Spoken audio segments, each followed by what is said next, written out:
solving differential equations is this. The first part in that you can separate the variables in a lot of the ones we're going to do. We're not going to deal with ones you can't separate. You'll have to wait and take a differential equations course in university to learn how to deal with other things. We are going to do one other thing with differential equations in a couple classes. But one other important point, other than just the technique we've just been using, is if you actually have a specific point on the curve, then you can do more than what we've done here, right? Like if you look back to the first one we looked at, where we had the solution was that fourth degree function there, right? If you knew a point on the original or on the curve, then it's not a whole set of functions. Then it's just one function, right? Then you know what function it is. If you actually know a point on this thing here. I don't know why I said number 6 here. If you have a specific point, then you can pinpoint what function it is. Okay, with a point on the solution,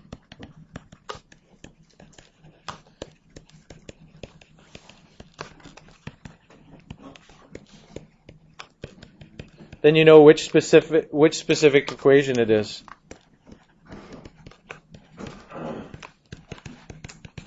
I would say function here. I'm going to say relation instead because they're not all functions, right?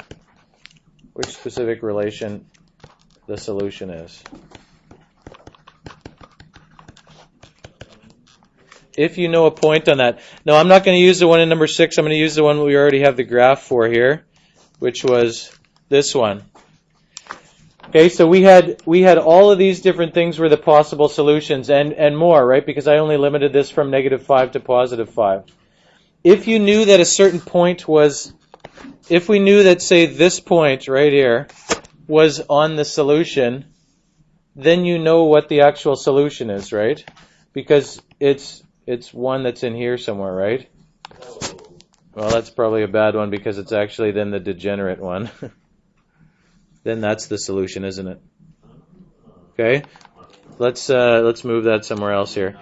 If this was right here, then and I probably can't get it exactly right on there, but you get the idea, right? So that it passes through that, then that's the solution. If you know a point on the solution, then it's one single curve that's the solution.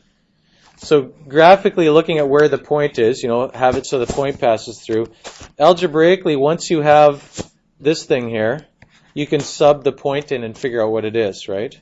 You can put the point in and solve for it. If you know that that is 3,9, then solve for that constant, right? Solve for C. So if you take this, well, either of these, right? I'll leave it like this so I don't have to bother doing the other thing. If you put in here square root of 9 equals 1/6 times 3 cubed plus a constant and solve for that constant, it'll give you the actual specific function rather than a whole family of functions, right? 3 is 1/6 of 27, right? So if you work your way down, you figure out what C is here. What is that? Negative something or other? 18 minus that, what, 9/6? Negative 1.5. Okay, so that's that constant. So then you know the actual what the actual function is here, or what the actual relation is. I guess that one's a function, but okay. Are we okay with that? If you put things like this in, as we said before, the C value is not always just a vertical shift. Okay? For things like this, it's going to be a vertical shift. If it's just the derivative is some function with only x's in it, then the solution, of course, it's going to be a vertical shift because you're going to get y equals some stuff with x's in it plus a constant. Right? When this just has x's over here, then the C value is represents a vertical shift. If it's something else, it's not going to represent a vertical shift, right? Or it might not. It depends on what it is, right? It depends on what the solution is.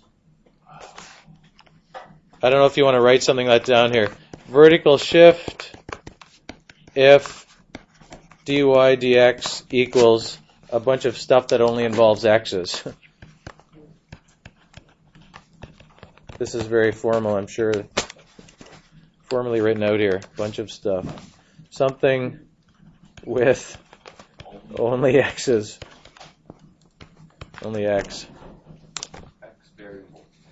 Right, because then, as we had before, you have, if that's the solution, and then the constant just represents it moving up and down, right?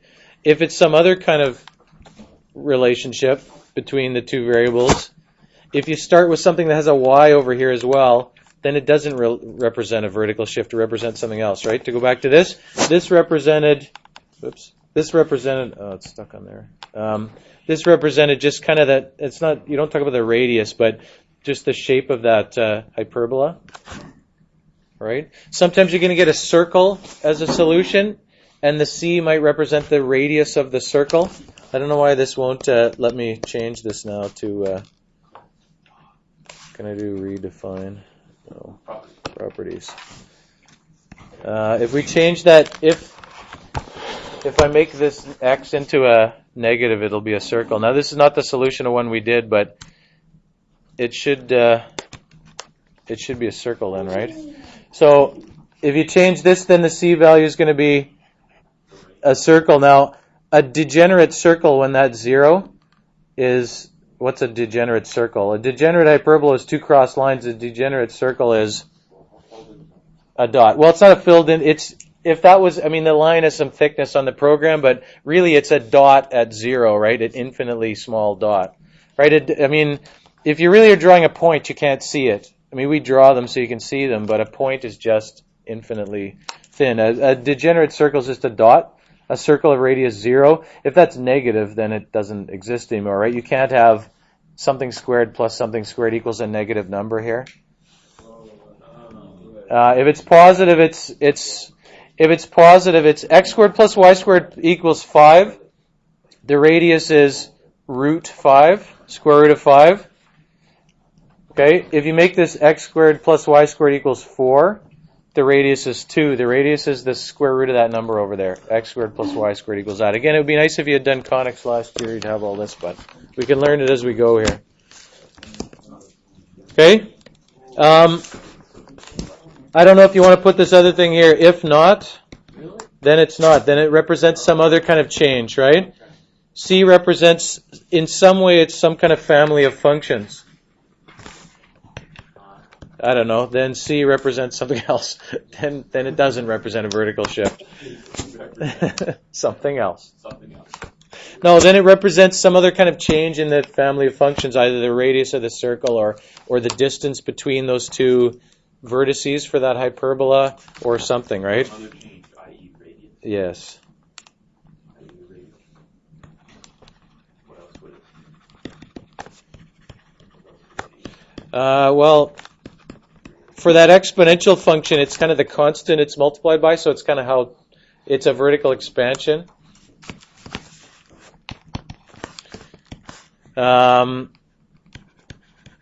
radius of a circle. Distance between the vertices. You know what I'm talking about with that hyperbola, how far apart those two points are? Distances. Distance between vertices.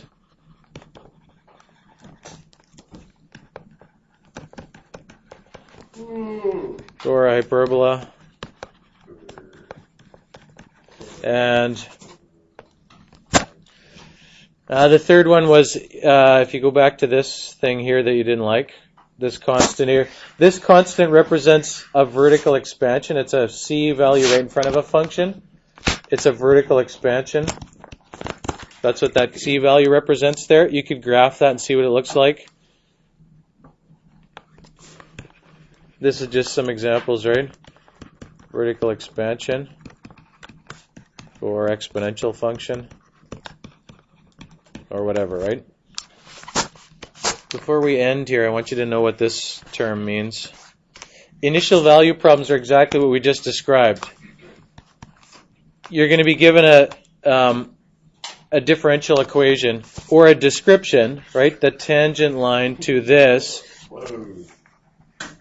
I realize it's 10 minutes. Tangent line to that point, to that curve, right? So you could say, I should have stopped it and started in a new one, of course, but, well, it's not because we're going to run out. We'll stop it.